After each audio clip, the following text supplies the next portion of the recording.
All right, so what's good? We're back again, episode 2.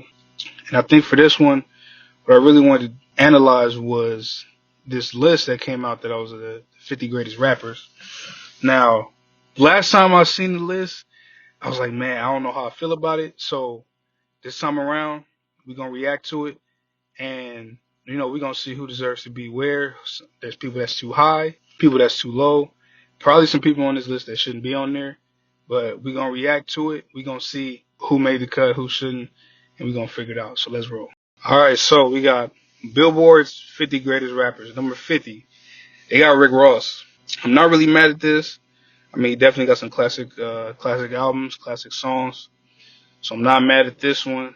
Number 49, they got Rev Run from Run DMC. Not mad at that at all, because definitely got to have somebody from Run DMC on the greatest rappers list.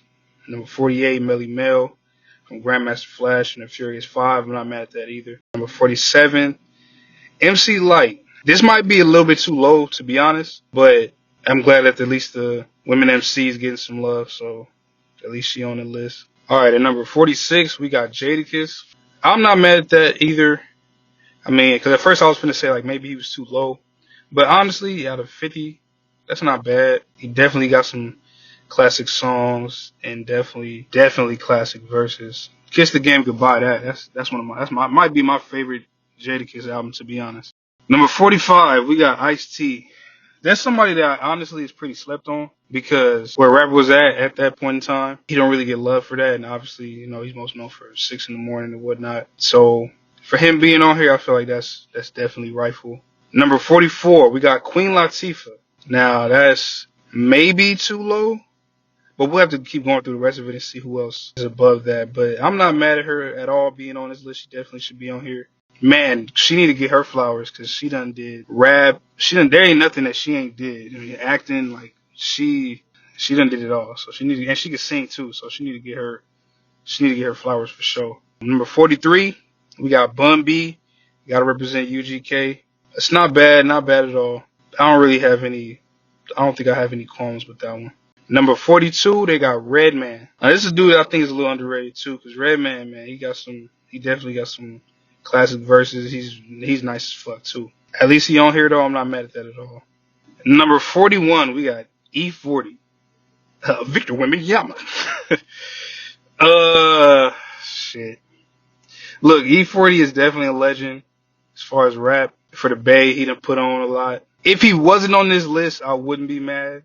I don't know if that's disrespectful or accurate, but like actual lyricism and his actual style is definitely unique though. I will say that. He definitely has classic songs, but as far as greatest rappers, I don't know. That one's up in the air for me. But as far as what he did for, like I said, for the Bay, for what he done did, everybody, you know what I'm saying? You can't even deny that. So I ain't gonna front and make it seem like he's not a legend. He for sure is. I don't know if I would have put 41 on this list. But hey, that's just me. Y'all let me know how y'all feel about that. All right, this one I feel like might be a hot take, but for number 40 they have Dr. Dre.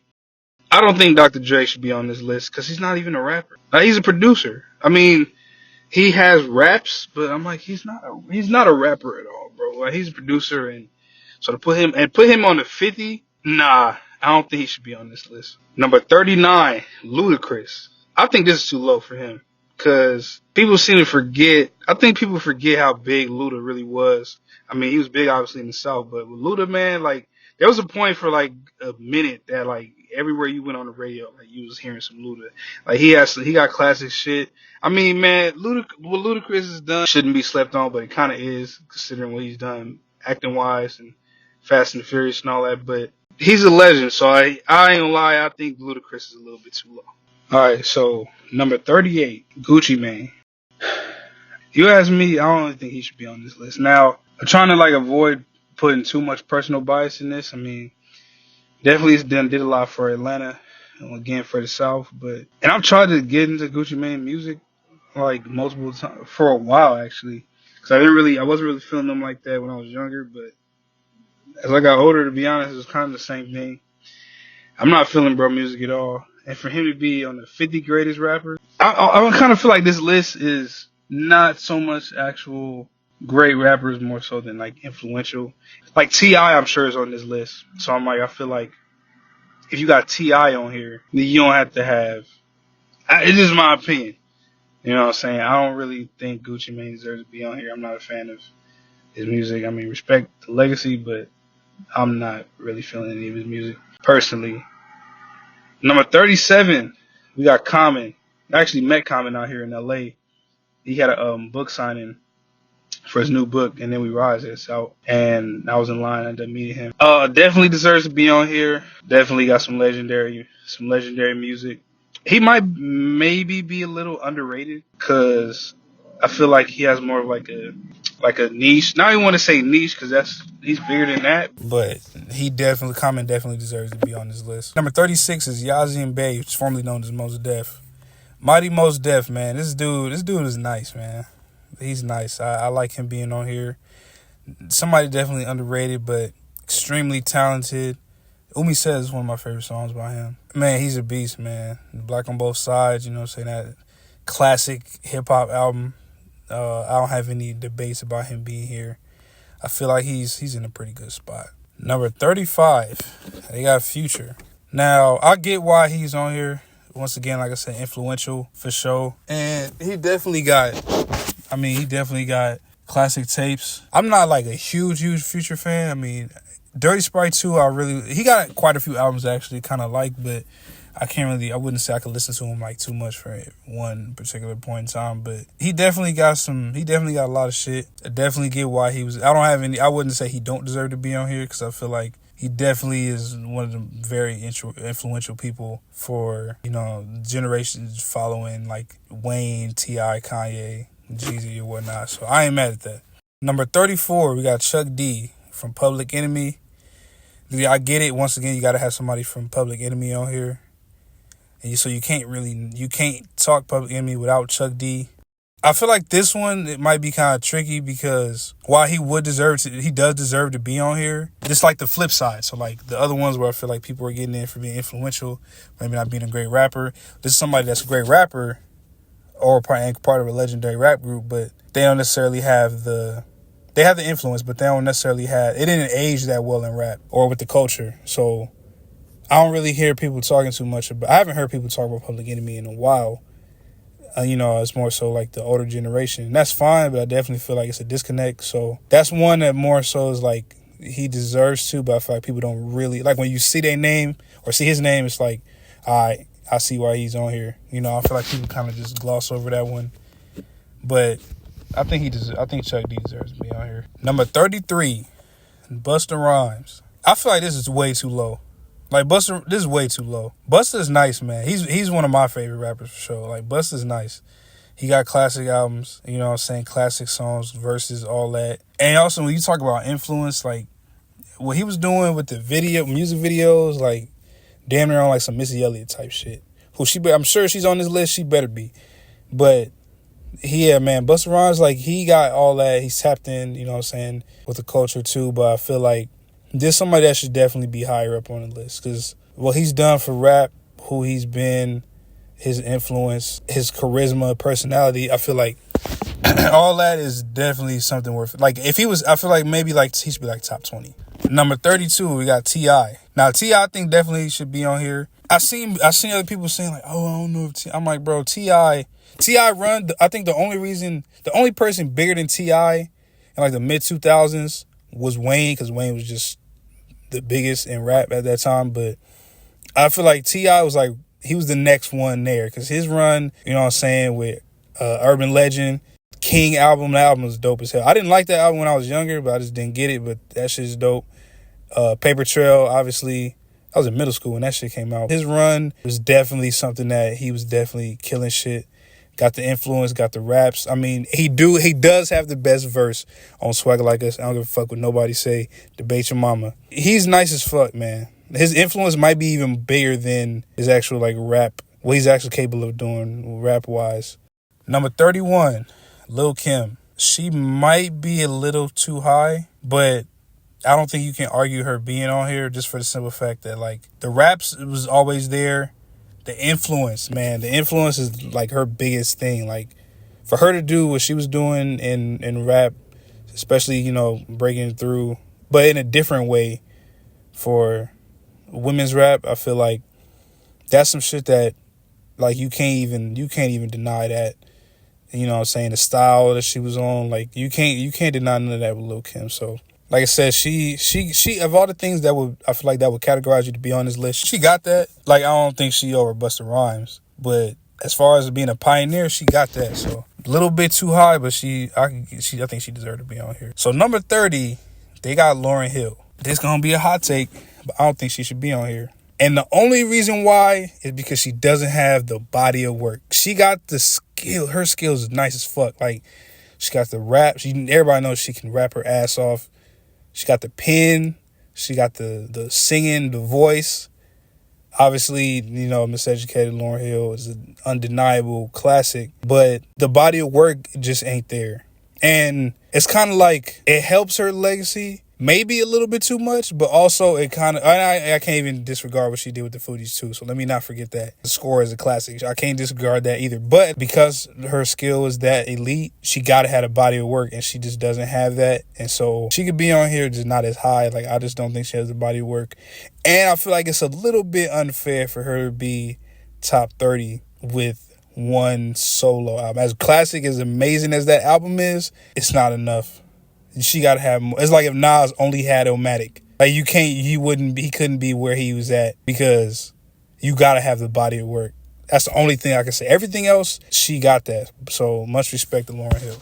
Number 29, they put Pusha T. I get it, and I feel like also I get it because of they're factoring in clips and not just factoring in Push like by himself. Now, I think him being a part of clips is what puts it over the top, because I was gonna say solo wise, it could be debatable. Like, it could be debatable between should he be over like Jadakiss. And Daytona, that was a great album. Pusha T makes great albums. I think him being a part of Clips and Clips doing what they was doing is enough to get him on here. So I can respect that. And a lot of people try to make it seem like Pusha T is weak. He's not weak. I'm cool with him being on here. Number 28, we got Black Thought. Now, if you was to say lyrics, like pure, if you did this list based off just like pure lyricism, he'd be number fucking one. I don't think I've ever heard anybody rap better than Black Thought lyrically. And if you have any doubt about that, he did a freestyle on Sway that was like 10 minutes. And I was like, man, I ain't never heard anything like that. Like, if it was off lyricism, he would be number one, no question. That dude he is fucking different. Body of work, he got the roots. You know what I'm saying? He got solo projects too. I definitely think he deserves no question to be on here. Number 27, we got Q-Tip. I get it, because from that standpoint, like, you got to have somebody repping for Tribe Called Quest. And Q-Tip is somebody that was able to thrive there and solo and production-wise. Like, he's somebody that's, like, I don't even think it's anything he can't do. And I feel like maybe people sleep on his raps just a bit because of what he does producer-wise and whatnot. But Q-Tip is nice, man. Tip is nice, so I'm not mad at him being on here. The only thing I maybe will argue is a little lower, but I don't even think it's that much lower. Like, I ain't saying he should be like in the low 40s and nothing like that. He shouldn't be that low, but for what he's done for hip hop and everything he brings to the table, ain't no question about Q-Tip. Number 26 is Big Pun. I don't think he should be on this list. Now, did he have the potential to be somebody that would be on here? Absolutely. But like, I know Biggie's on this list, so I don't think you could just have Big Pun on there too. Pun is somebody who, he was nice as fuck lyrically, had the charisma. And Capital Punishment, that is a fire fucking album, classic album. But his other album is kind of whatever to me, to be honest. And I don't know. I mean, I feel like he definitely had the potential to like the nostalgia. I might do a separate video about this, but I feel like we're kind of slaves to nostalgia, where we're like, somebody's doing something in the moment, we're going to write it off. But then 10 years later, we want to be like, oh, it was the greatest thing we've ever seen because of nostalgia. Now, I'm not saying that's Pun, because he definitely had like what it took to be there. But at the same time, I don't think he's done what like Biggie's has done. And Biggie only got 2 albums when he was alive. So, but them 2 albums are like, you can't even deny what they are for hip hop, certified classics. So I don't think Pun should be on this list. It definitely could have been if he was still alive. So shout out Big Pun. Number 25, Method Man. I'm not mad at this, because I feel like he's somebody he was the most famous from Wu-Tang. I don't think he was the best rapper on Wu-Tang, though. That might be GZA. It might be between GZA and Inspector Deck. Inspector Deck, and that's a close one, because Inspector Deck low-key was carrying. He was on some other shit in the first 36 Chambers. But GZA, man, GZA's nice as fuck. So it might be one of them between them two for the best rapper on Wu-Tang. But Method Man, he definitely got the pen, though. He definitely can spit. Charismatic. He got classic solo. You know what I'm saying? To Cal. He might be a little bit too high as well. I don't know if he should be top 20. I don't think he should be top 25. But it's also like, damn, if you was to say who's better between Busta Rhymes and Method Man, I might give that to Busta Rhymes. I like Method Man being on here, but I think he should definitely be much lower than top 25. Number 24 is KRS-One. I feel like that's too high. I get why I know I keep saying this for damn near everybody, but I get why he's on here. I'm not mad that he's on here, but I feel like he should be lower. Definitely can spit, but I feel like his more so off of influence and longevity and him being a pioneer. I just think he should be lower. He definitely deserves to be on here for what he's done with, Boogie Down production. You know what I'm saying? Obviously, Bridges Over is like super influential for them, you know what I'm saying, back in that time. But my only argument for KRS-One that he should be lower. All right, number 23 is Kurtis Blow. I get why he's on here because, these are the breaks. But I'm going to be honest, I don't think Kurtis Blow should be on this list. You can't have everybody from back then. And not everybody is on this list from back then, but I don't think maybe I'm wrong. Maybe if I'm wrong about this, leave a comment and school me or correct me on whatever it is. But you asked me the 50 greatest rappers, I don't think Kurtis Blow should be on there. Number 22, Ghostface Killah. Damn, how the fuck did I forget about him in Wu-Tang? Hey, you know what? Shit. You know what? I like him being this high. He's nice as fuck. I probably would argue him over Method Man, just as far as rank. Because Ghostface Killah is nice as hell, man. He's nice as fuck. Got classics. You know what I'm saying? Much respect to him.